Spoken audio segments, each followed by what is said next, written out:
Social messages लोगों को देने होंगे कि अवेयरनेस। अवेयरनेस देनी होगी लोगों को, अच्छा कंटेंट बनाना होगा ताकि जो लोगों के इस बारे में पर्सपेक्टिव है वो चेंज हो जाए। बाकी नेपोटिज़म जो है ना वो भी बहुत ज़्यादा है यहाँ पर पाकिस्तान में। मतलब कि एक जो स्ट्रीट टैलेंट है हमारे पास वो नहीं आगे जाता। मतलब जो बाप दादा कर रहे हैं बस वही काम मतलब कि किया जाएगा। तो इसको हम आर्ट को और मज़हब को एक हिसाब से अलग रखना होगा।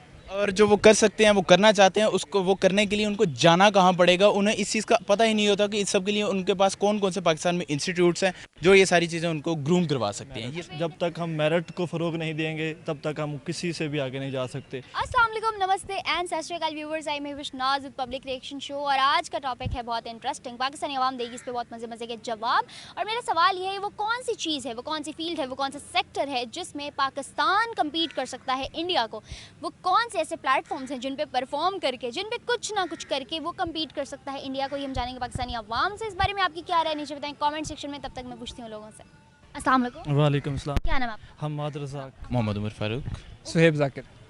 मेरा नाम उज़ैर सलीम है। हैदर सलीम। मेरा नाम शाहजेब है। हमाद रज़ाक। हमाद रज़ाक क्या कर रहे हो? इधर आर्टिस्ट हूँ, एक्टिंग का कोर्स कर रहा हूँ अलहमरा से। एक्टिंग का कोर्स कर रहे हो। अच्छा, मेरा सवाल भी कुछ इसी टाइप का है कि पाकिस्तान में कहा जाता है टैलेंट की कमी नहीं है और देखते भी हैं हम लोग, लेकिन वो कौन सी चीज़ है जो करके पाकिस्तान इंडिया को बीट कर सकता है? क्योंकि करंट सिचुएशन में अगर हम देखें तो इंडिया बहुत ज़्यादा डेवलपमेंट कर रहा है और हर चीज़ में बहुत आगे जा रहा है। सिर्फ एक ही चीज़ है जो हमें हर फील्ड में अपनानी, वो है मेरिट। जब तक हम मेरिट को फ़रोग नहीं देंगे तब तक हम किसी से भी आगे नहीं जा सकते। हमारे आर्टिस्ट देख लें, जिसके पास सिफारिश है, अच्छा रेफरेंस है, वो क्या काम कर रहा है। और जो गरीब है, निचले तबके का बंदा है, उसको सालों बाद या कोई रोल मिल जाए तो ठीक है, किस्मत है उसकी। मतलब कि हमारे यहाँ टैलेंट की पहचान नहीं है। इधर पाकिस्तान में कोई टैलेंट हंट नहीं होता, कोई ऐसा शो ही नहीं है। हमारे रोज़ पॉलिटिकल हज़ारों शोज़ हैं, टीआरपी पॉलिटिकल है, हमारी पॉलिटिकल शो होते हैं, आर्ट का कोई शो नहीं है। इंडिया में देख लें, म्यूज़िक का टैलेंट शो होता है, एक्टिंग के शोज़ होते हैं, डांस के शोज़ होते हैं। वहाँ से वो लोग स्ट्रीट से टैलेंट लेके आते हैं, उसके बाद पॉलिश करते हैं, और वही लोग जब परफॉर्म करते हैं तो बहुत ज़्यादा अच्छा परफॉर्म कर रहे होते हैं। कि आर्टिस्ट हमेशा बहुत निचले तबके से उप के होते हैं, क्योंकि वो लोग प्लेटफॉर्म प्रोवाइड करते हैं। अब सिद्धू मूसेवाले को देख लें, नेहा कक्कड़ को देख लें, जितने भी आर्टिस्ट हैं। अच्छा, आप भी एक आर्टिस्ट हैं, तो आपको क्या लगता है being a part of this field के इस फील्ड को प्रमोट करने से या कुछ और ऐसी फील्ड्स को प्रमोट करने से क्या हम आगे आ सकते हैं? जी ज़ाहिर है। अब जैसे अर्तुगरुल गाजी का सीरियल आया तो तुर्की ने कितना पैसा कमाया उससे। एक तो पैसा कमाया, दूसरा अपना आर्ट कल्चर उन्होंने नमाया कि पूरी दुनिया ने देखा है कि तुर्की का कल्चर क्या था या इस्लाम का कल्चर क्या है। तो इससे हमारे कल्चर को भी फ़रोग मिलेगा, हमारी इकॉनमी मजबूत होगी। हमारी मीडिया इंडस्ट्री में स्पेशली ये जो हमारी फिल्म एंड टीवी है, ये बहुत पीछे है। हम वही रवायाती चीज़ें लेके आ रहे हैं, कंटेंट नया लेके आया जाए चीज़ें, और प्रमोट किया जाए एक्टर्स को, आर्टिस्ट को। आर्ट को तो प्रमोट खैर करते हैं लेकिन आर्टिस्ट को नहीं करते। जब तक हम आर्टिस्ट हैं, हमें रोटी रोज़ी तो चाहिए, कम से कम हमारा किचन तो चलना चाहिए।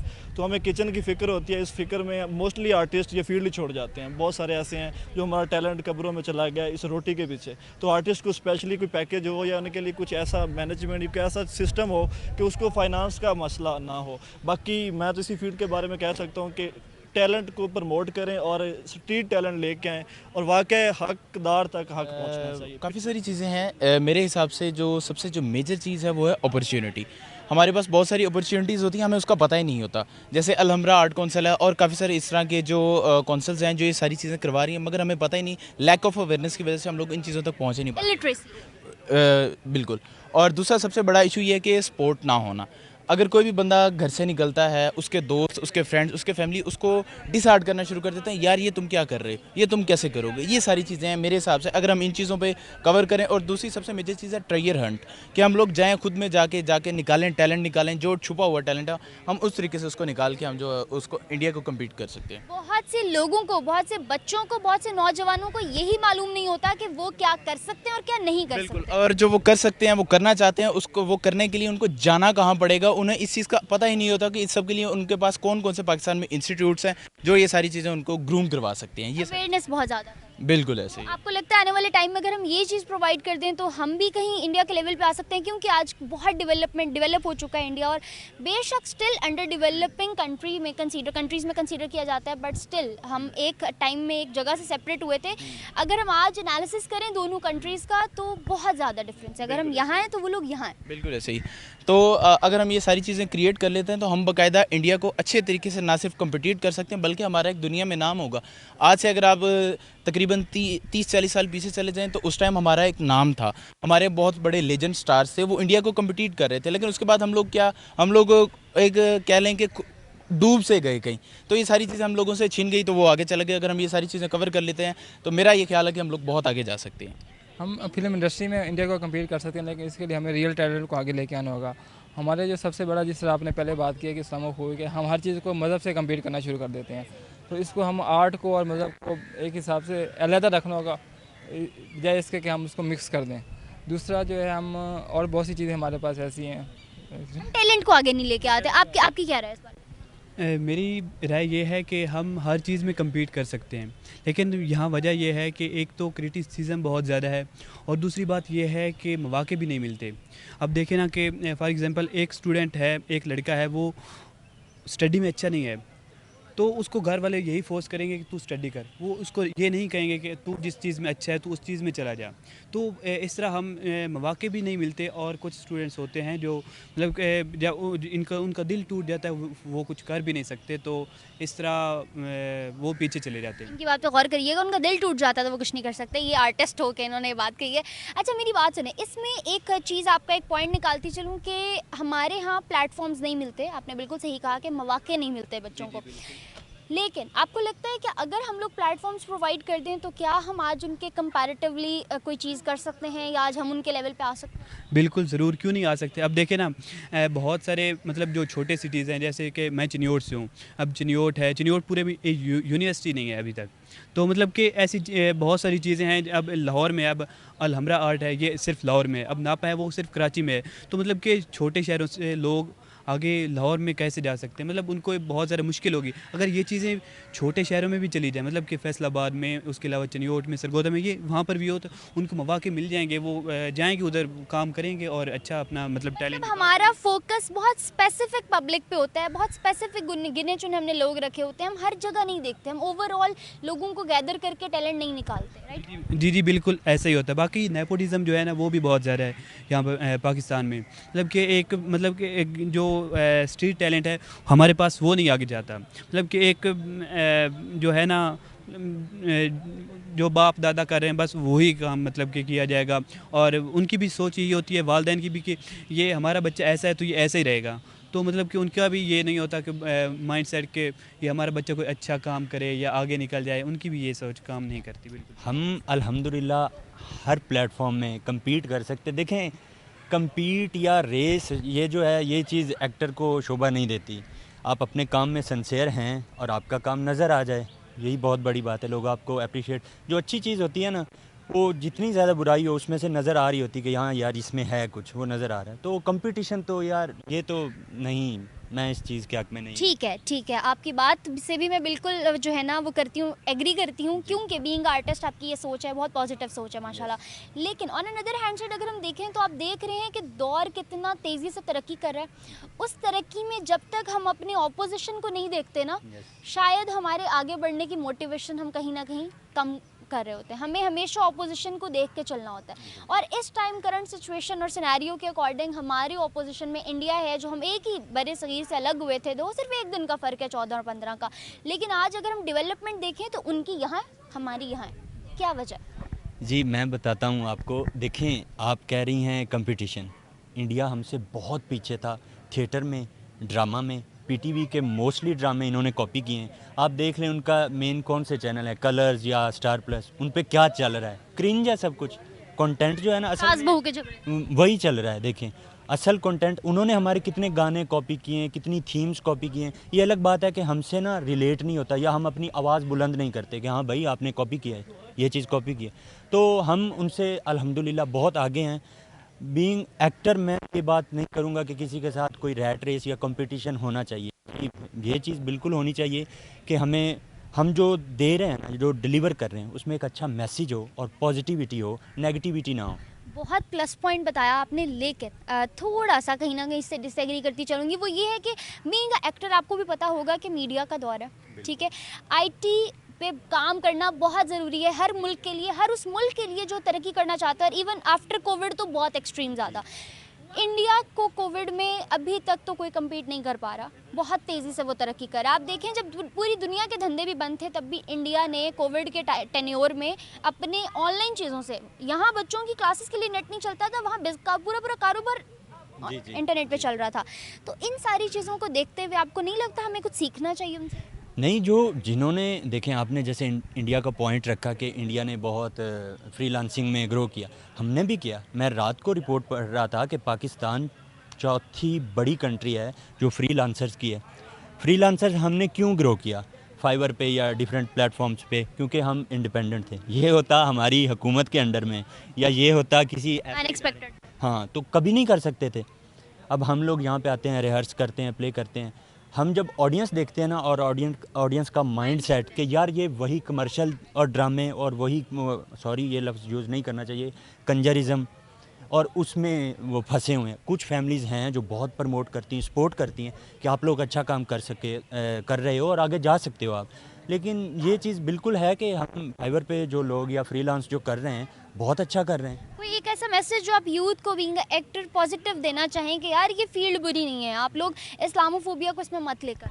जी बिल्कुल, मैसेज मैं देना चाहूँगा। मैसेज ये है कि दोस्तों, मेरे जैसा बंदा गांव से उठ के आके अगर यहाँ पे काम कर सकता है ना, तो तुम भी कर सकते हो। ये कभी मत करो कि मेरे पास वसाइल नहीं है, मेरे पास चीज़ें नहीं हैं, या मेरे पास ये आएगा तो तब शुरू करूँगा।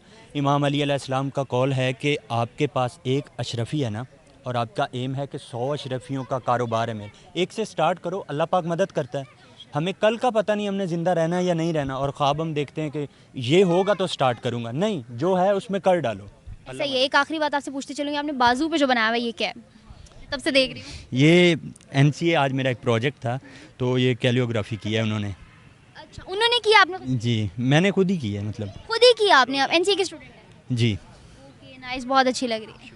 Thank you so much. जहाँ तक मेरा ख्याल है कि ये फैमिलीज़ की वजह से, कि फैमिलीज़ उनको आगे नहीं आने देती, मतलब कहती हैं कि ये चीज़ बुरी है, ये फील्ड बुरी है, तो उसकी वजह से हमारा जो टैलेंट है वो वहीं का वहीं रह जाता है। अगर कुछ करना भी चाहे तो कहते हैं ठीक है तुम्हारी शादी कर देते, शादी के बाद कर लेना शोहर से पूछ के। तो इसलिए ये चीज़ होती है। ये तो लड़कियों के लिए था, तुम लड़कियों के फैक्टर में क्यों आ गए हो? लड़कों के लिए भी यही चीज़ है, मतलब अगर वो करना भी चाह रहे तो उनको बिज़नेस में डाल देते हैं कि आप नहीं, फैमिली बिजनेस है, इसको देखो, एक्टिंग क्यों करनी है, ये फील्ड बुरी है। एक्टिंग, ड्राइंग, कपड़े सीख के कब तक कमा लोगे? मैं खुद एक वो इस फील्ड से मेरा लिंक है, टेक्सटाइल फैशन से। मुझे खुद बहुत से, अक्सर मैं इतनी जो है ना एक्सपेंसिव डिग्री करी, और अक्सर मुझे सुनने को ये मिलता है कि दर्जी बन रही है, इतने पैसे लगा के भी ये दर्जी बन रही है। ऐसा है? ऐसा ही है, मुझे ये तकरीबन रोज़ाना सुनने को मिलता है। क्या कर रहे हो? Fashion designing. अच्छा, दर्जी बन रहे हो, चलो ठीक है। यही। अच्छा, तो क्या रीज़न है कि आज इंडिया हमसे इतना आगे और हम इतना पीछे रह गए, और हम उनको आज भी नहीं सोचते कि हमारी ऑपोजिशन अगर यहाँ है तो हमें कहीं उसके लेवल पे जाना है, या ऐसा कुछ? इंडस्ट्री देख लें, बॉलीवुड इंडस्ट्री या आर्ट उसको देख लें, म्यूज़िक को देख लें, कथक, मतलब जो भी है। क्योंकि उनका कल्चर ही शायद ऐसा है कि वहाँ पर इन चीज़ों को ज़्यादा प्रमोट किया जाता है। टोक रही हूँ, लेकिन कल्चर काफ़ी हद तक हमारा रिलेट करता है। इफ़ यू रिमेंबर, तो हम एक ही कल्चर से दो अलग हुए हैं, दो मुल्क। बट वही ना, क्योंकि कहते हैं कि इस्लाम में ये चीज़ें जायज़ नहीं है, आप ये नहीं कर सकते, ये नहीं कर सकते, तो उसकी वजह से कुछ फैमिलीज़ रोक देती हैं और रिस्ट्रिक्ट कर देती हैं बच्चों को कि आप नहीं करोगे। लेकिन जो इस वक्त करंटली पाकिस्तान में हो रहा है, क्या वो सब इस्लाम में अलाउ है? नहीं, बिल्कुल भी नहीं। तो फिर ये बस वही है ना कि दिमाग का फितूर है सबका, कि नहीं, और जो मर्ज़ी कर लो, चाहे बाहर जाके किसी की, मतलब किसी के साथ कुछ भी कर लो, लेकिन इस फील्ड में नहीं जाना आपने। तो क्या रीज़न हो सकती है कि मतलब क्या ऐसी चीज़ हो सकती है जो करके हम आगे आ सकें? उसके लिए हमें सोशल मैसेजेस लोगों को देने होंगे, कि अवेयरनेस देनी होगी लोगों को, अच्छा कंटेंट बनाना होगा, ताकि जो लोगों के इस बारे में पर्सपेक्टिव है वो चेंज हो जाए, कि नेगेटिव पर्सपेक्टिव पॉजिटिव में।